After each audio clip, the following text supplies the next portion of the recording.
This is Twesa Ngosi with the news on Zodiak. The headlines. First batch of COVID-19 AstraZeneca vaccine arrives in the country. Risk groups targeted. Government to reduce borrowing for debt burden bailout. Body of veteran journalist Cheo Mita arrives in the country from Ghana. Burial at HHI Cemetery in Blantyre. And in sports, made in National Women's Football League to kick off next month with 8 teams only. Now the news in detail. The first batch of the COVID-19 AstraZeneca vaccine consists of 360,000 doses, has arrived in the country with some risk groups to be first beneficiaries. Speaking at Kamuzu International Airport when receiving the first consignment, Health Minister Kumbize Kandodo Chiponda implored Malawians to continue observing COVID-19 preventive measures to contain the virus. UNICEF country representative Maria Jose Torres insists that importing the vaccine is not enough, but to have all people vaccinated to save lives. Western Guta reports. Minister of Health Kumbize Chiponda says news of the arrival of the COVID-19 vaccine should not result in laxity in observing preventive measures. Chiponda has stated that the vaccine should, however, present every reason to Malawians to ensure that the country does not slide in a COVID-19 health crisis. She described the consignment as a window through which Malawians should hope that life will return to normal. United Nations country representative Maria Jose Torres has said the most paramount to happen in the country is that Malawians should be vaccinated to save all lives. So we are extremely pleased to see that Malawi is the 10th country in Africa receiving the COVAX vaccine. So you should be proud because that's speaking to the good work that the health authorities have done to get the rollout plan ready.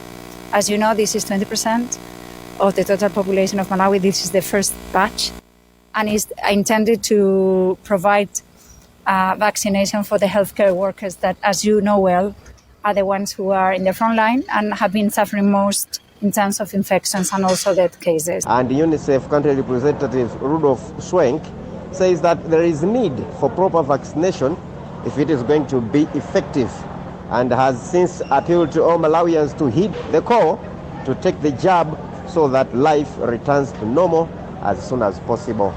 360,000 doses of the AstraZeneca vaccine has arrived in the country following 360 injections that UNICEF provided in the country. UNICEF, WHO, Gavi and SEPI are is facilitating all this, while in the country, UNICEF is in the forefront.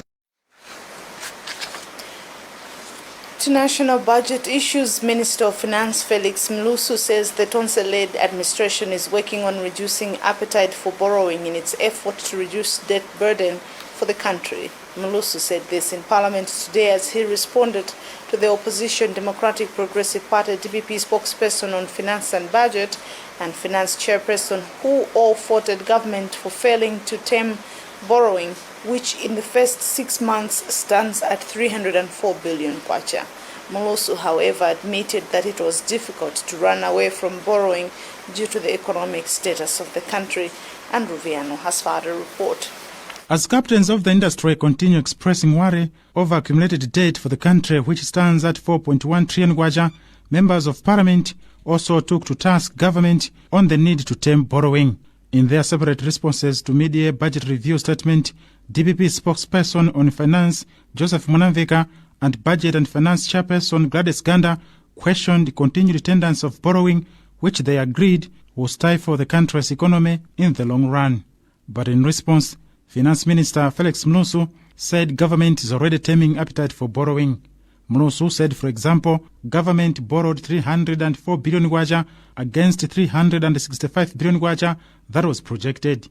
Malawi's public debt jumped from 3.4 trillion kwacha recorded in December 2019 to 4.1 trillion kwacha as of June 2020, 50% of which is domestic debt. The 4.1 trillion kwacha debt stock represents 59% of the nominal gross domestic product, GDP. Meanwhile, health and economic experts have called on Parliament to reverse the decision to reduce with $500 million kwacha ORT budgetary allocation for Ministry of Health in the revised 2020-2021 national budget. Health experts Maziko Matemba and economic expert Milia Tobiasi agree the development is not good for the country's health sector, which faces financial challenges as the country also fights the COVID-19 pandemic.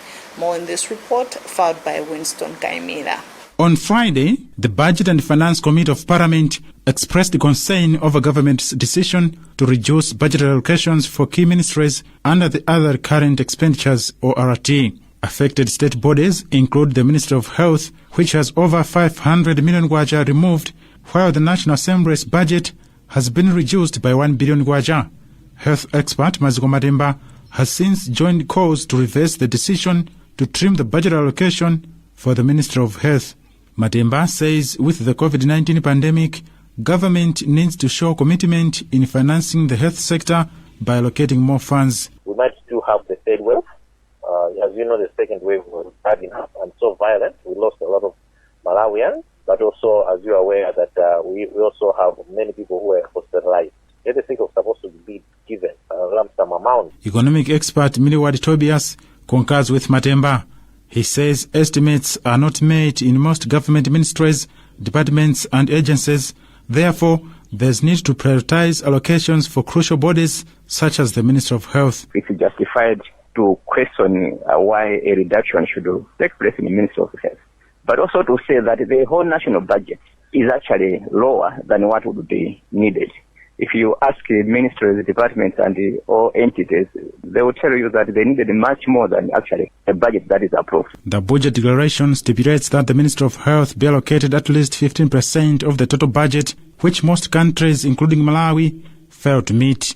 This is Winston Kaimira reporting for Zodiak in Lilongwe.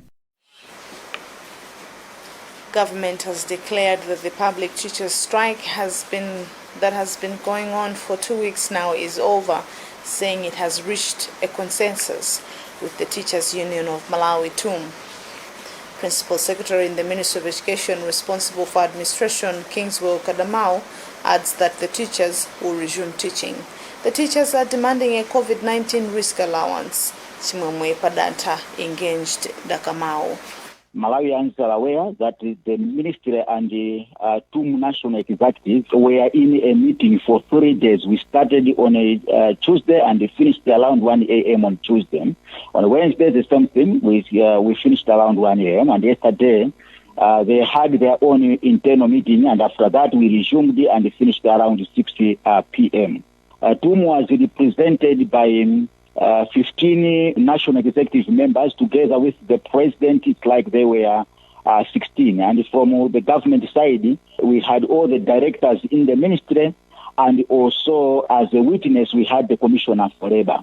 So we want to thank TUM very, very much for availing themselves to that meeting and the commitment, for being together for a period of 3 days. It was not easy. It required a lot of commitment. And all those national executive members were together. And after the meeting, we came up with the communique, or what others would call settlement agreement. And that is like minutes of our meeting. It shows what we mutually agreed during the meeting. And that's why we did that. The others are calling a press release. It means that both TUM national executive and the ministry are comfortable. The TUM president, Mr. Malimba, is now saying that he was forced to sign this letter, and we have just got hold of another communication from TUM that they are sustaining this strike. How would you react to this? In the first place, I should say that the other communication as a party to the discussions, the other communication has not yet reached us. We are not aware of the new development. But President for the Teachers Union of Malawi, Wile Malimba, alleges he was forced to sign a letter by the ministry officials to call off the strike. He adds that the stay away has now been sustained after its leadership heard a meeting on Thursday. Malimba gives details in this interview. We are disregarding that letter. As a result, we are saying this, the strike is going on. And from there, the leaders went away. And after that one, I had a trip to go to the hospital to see my friend. When I was there, the PS called me. Where are you? I said, I'm seeing my friend at the hospital. And he came there. When he came there, he said, no, I've come here. We want you to go at the press and announce. Then I said, no, Mr. PS. What I'm trying to do, I want to normalize these things. We are trying to do everything possible. We are too committed on this issue so that our learners should go back to work. But I think you don't understand this. You want us to just to use shortcuts. No. This issue we cannot use the shortcuts. We need to finalize this. When a teacher is going back to work, should go freely. Because you can force this one to go to work, and he or she can go there just staying in class without working, just sitting in without doing anything. So he forced me, and on the way, I received a call with the PS. I was with the PS. I received a call from Mitch. Because I was with PS, and he knew that this is from media. He said, no, can you announce it there that the strike has been called off? But I told the media the genesis of the whole issue. That's the only media I talked to. And later on, I told the media that no, I wanted to correct something because I was at a certain place. But that I left that one because it was online. Now today, that time, after the leaders left, we were preparing our document following the resolutions of that meeting. And today, we have released that document. And the document is saying, we are still on strike. To politics, DPP Vice President for the South, Kwagwanji Nkhani, has sued the party's regional governors and officials for defamation. In court summons that Zodiak has seen, Nkhani has sued regional governors for the East, Sheikh Imran Mtenje, and his counterpart from the South, Charles Mchacha. The others are party spokesperson Brown Kwagwanji and another official, Lazarus Chakwera, as they are uttered for what they uttered during a media briefing last month, claiming that Nkhani sponsored thuggery. Rafa Mlozo filed this report. On February 22, Democratic Progressive Party DPP regional governors and other officials addressed the media in Mangoji, where they gave the Vice President for the South, Kwagwanji Nkhani, 7 days to apologize for sponsoring thuggery activity at a presser in Lilongwe some 2 weeks ago. The governors that included Sheikh Imran Mtenje for East, Charles Mchacha South, and Hakeem Mwanza, regional governor for the North, claimed to have evidence that the disturbing activity where some party senior officials were beaten up was sponsored by Nkhani.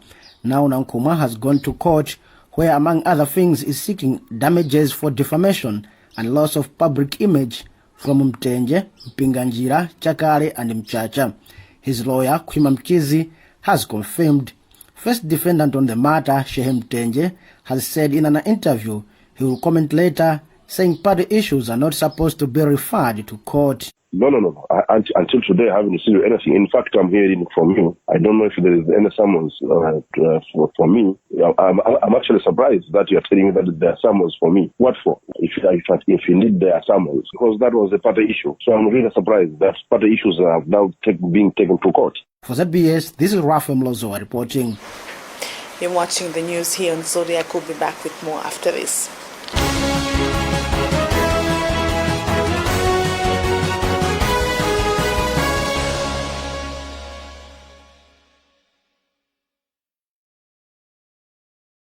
ShopRite has always been here for you, and our promise to bring you low prices when what you need most will never change. Get 2 liters Malawi cooking oil only 2,649 kwacha 99 Kampala, and 400 grams Nestle Nido milk powder only 3,699 kwacha 99 Kampala. We are also doing the best we can to ensure that you have a safe shopping experience. So be sure to follow all safety protocols in store. ShopRite, lower prices you can trust, always. If there's one thing that all soaps do, it's wash. From buckets to basins, bathrooms to streams, and everything in between. All soaps wash. Yes. yes, but Protex is different. Its reinvented formula with flaxseed oil boosts your skin's natural anti-germ defenses by 10 times more, protecting you against 99.9% of germs. So what keeps us healthy? Protex! Good health starts here. At ShopRite, we bought over 16.8 million back-to-school items, making us your one-stop back-to-school shop. Save big and get lowest prices on Fullmax backpack for only 9,999 kwacha or 99 tambala, and Oxford Mathematical Set for just 7,499 kwacha or 99 tambala. Choose Africa's biggest as your one-stop back-to-school shop. ShopRite, low prices you can trust always.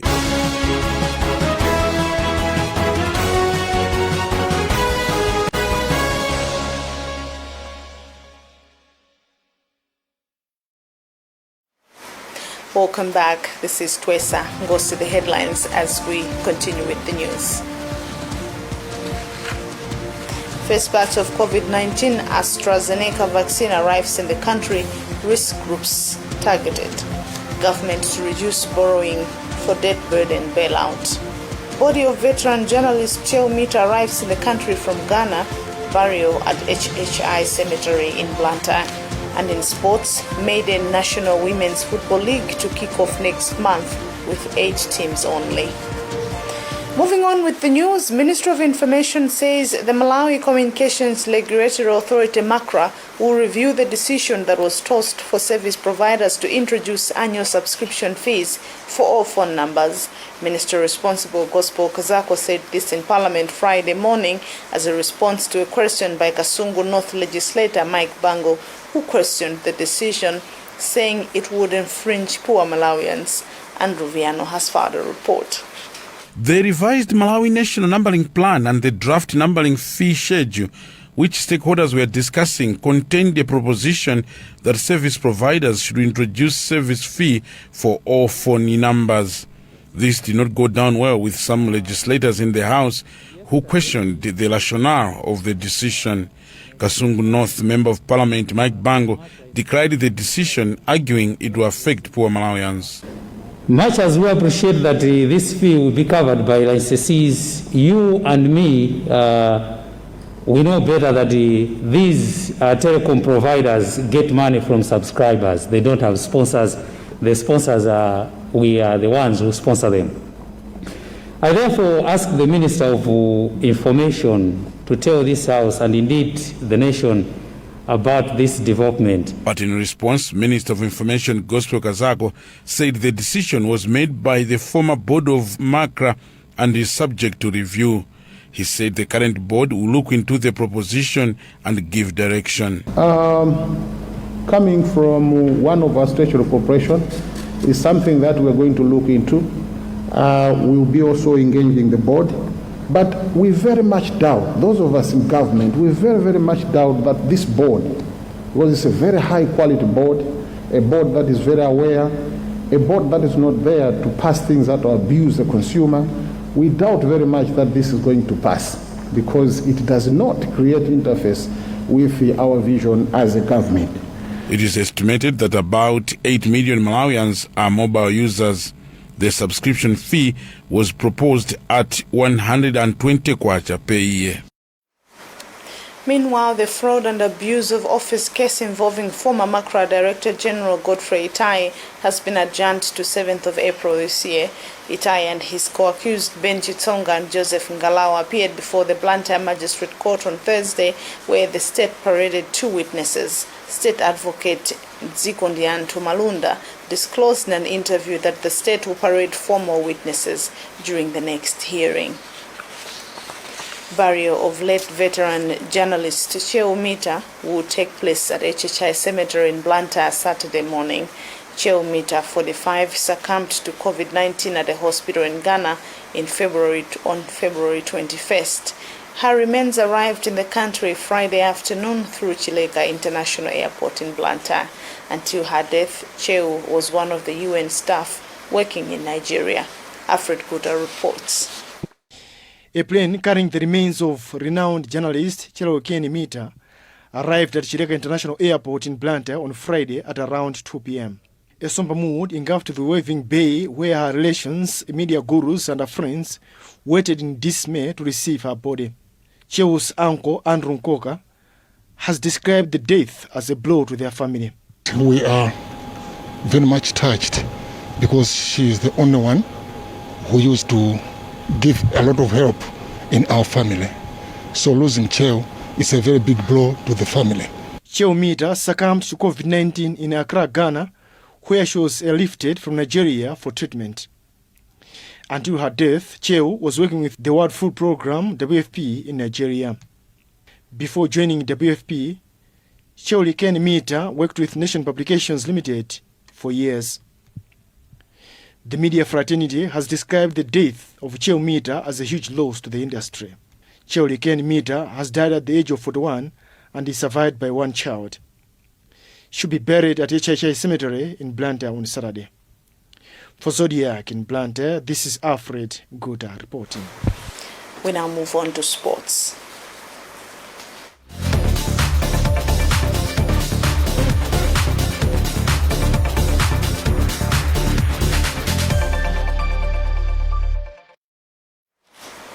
The maiden National Women Football League will kick off next month with 8 games, 8 teams only. National Women Football Association President Suzy Ngwira has told us more teams will be registered for participation in near future, but the pilot phase will have 8 teams that have been active in recent years. The kickoff of the farm-sponsored league, according to Ngwira, will depend on government's approval for football restart proposal, which Farm's COVID-19 task force submitted a fortnight ago. Sambanda reports. Ngwira says participation in the first ever National Women Football League has been restricted to 8 teams only because they have been active in the last decade. Amongst the 8 are Blantyre 0 and Topper Girls FC in the south, reigning Presidential Cup champions DD Sunshine and Skippers FC in the central region, as well as Topic Super Queens and Moyali Sisters in the north. The National Women Football Association president was, however, coy on the format of the league, duration as well as actual amount for the league, saying logistical issues were still being considered. In terms of starting as women's football, we are ready, and we've made some proposals to the task force. Start with about 8 teams because we're saying we're just starting, and it should be a number which one is the work with to get the intended results. We have not really finalized on the nitty-gritty everything about the league, so it'd be too early for me to preempt now on what will transpire in the future. Meanwhile, Isaac Jomo Osman, who owns Topper Girls FC, says the National Women Football League will increase competition amongst participants. It's going to help the girls to play against good players from other regions. It's going to be a good competition, as you know that this league will be played by the best teams in the country. A lot of girls miss this opportunity. It's going to be a harder competition. DD Sunshine, who are also Central Region Women Football League champions, are hoping the National League will enhance their preparations for the COSAFA Women Championship in May.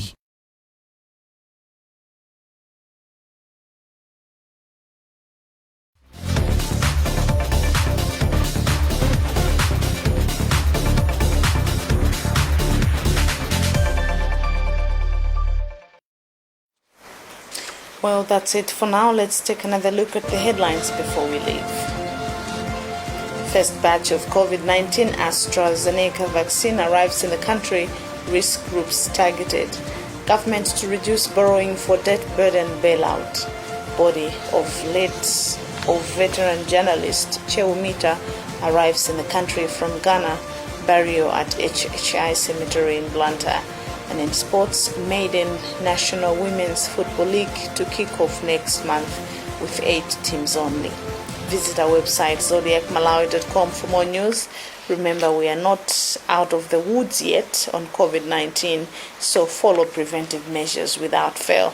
My name is Twesa Ngosi. Thanks for watching.